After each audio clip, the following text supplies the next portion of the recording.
justice shall reign. Thank you very much. Well, you're welcome to this special event, Building Media Career in the 21st Century. Please be attentive because we're about to start.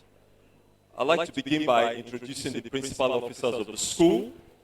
To begin with, we have our provost, Mr. Gbenga Adefaye.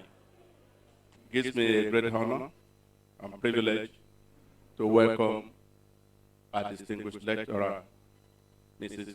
Kadaria Ahmed, to this important occasion. This is actually a revival. We've been doing this for some time before we went away. Mrs. Kadaria Ahmed was just a phone call away. Thank you, Kadaria. Thank you for coming. And I'm not surprised, though. Mrs. Kadaria Ahmed is a very passionate person, especially when it comes to journalism, and has always tried to make a difference.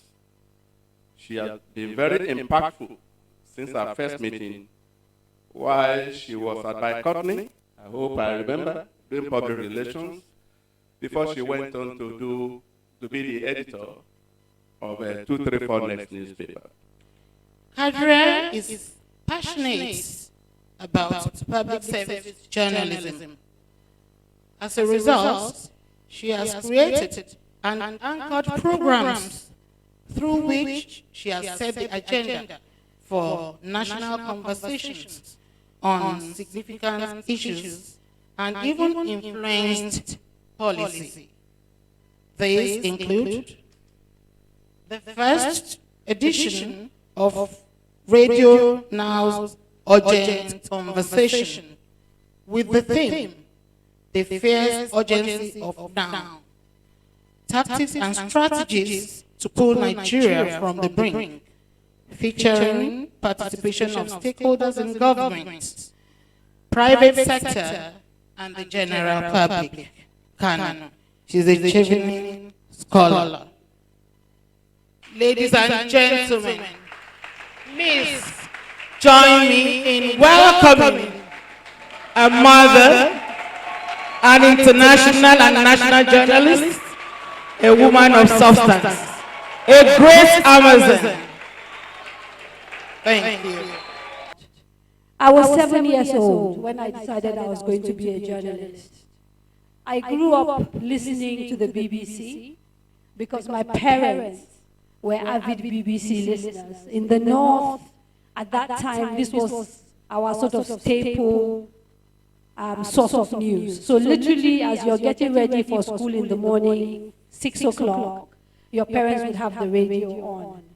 And what used to fascinate me at that time about the BBC was how, from a little rustic town in Zamfara State, which at that time wasn't even a state, it was a local government, I could essentially travel the world just listening to radio. I could find out what was going on in other places.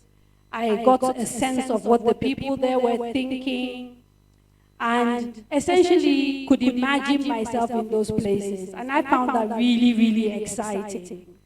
And so I told my parents one day, I'm going to work in the BBC. You're entering a world where average is not enough.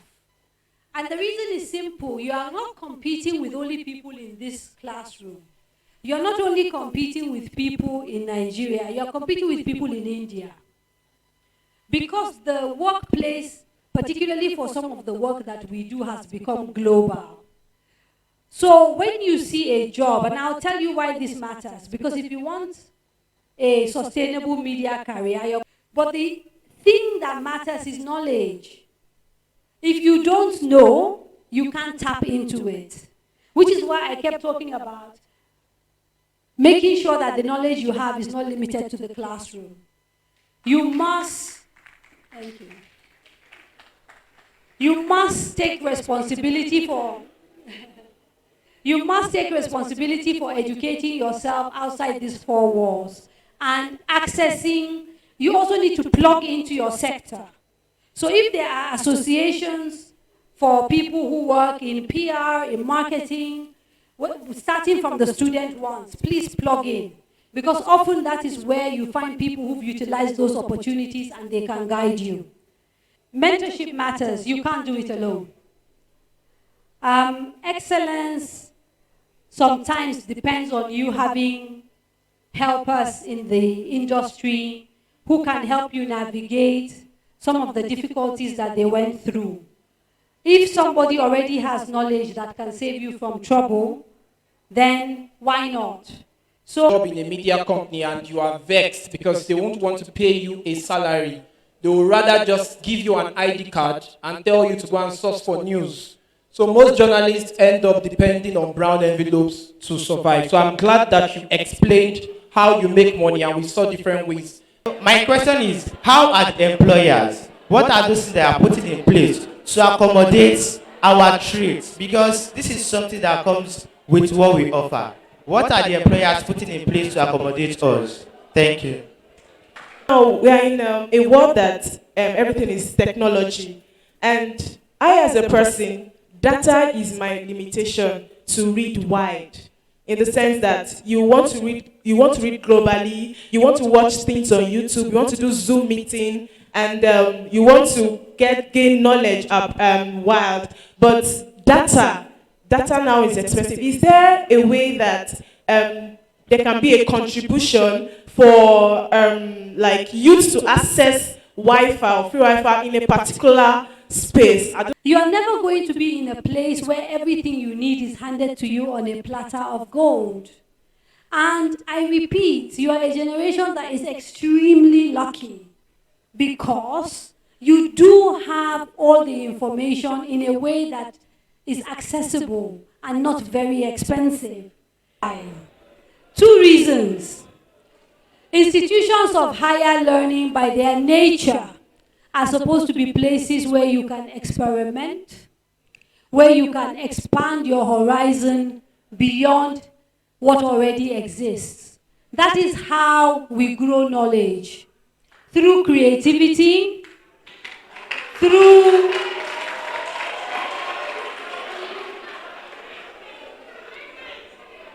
okay? And so I don't believe in censoring anything when you are within the 4 walls of a university. I believe you should teach tolerance so that your students can learn to deal with diversity and accept diversity. But I do not believe that you should put people in a narrow straitjacket and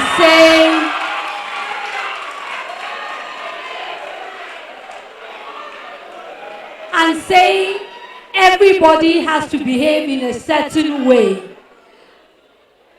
That's number 1. The second reason is because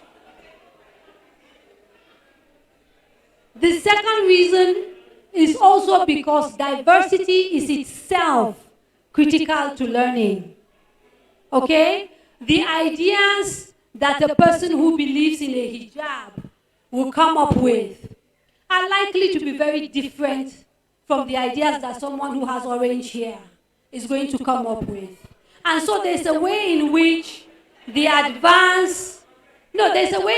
advancing of knowledge is enriched by having people who believe in different things and who do different things in a room. You can't have innovation without diversity. You can't. And so if you're setting up an institution that wants to be innovative, then I suggest that insisting that people behave or dress in a certain way is an anathesis of that. It won't happen. But finally, and this is something that really matters to me, I have seen religion creep into schools in Nigeria over the last 10 years, okay? Where Muslims, predominantly, and Christians, try to enforce their worldview on everybody else. The moment you stop learning, you start dying. And I'm sure each and every one of us have learned one or two things or the other from her. My responsibility is just to give a remark. There are things we spoke about. She said she started her journey at the age of 7, listening to radio, and she imagined herself working in BBC. Did that imagination turn to reality?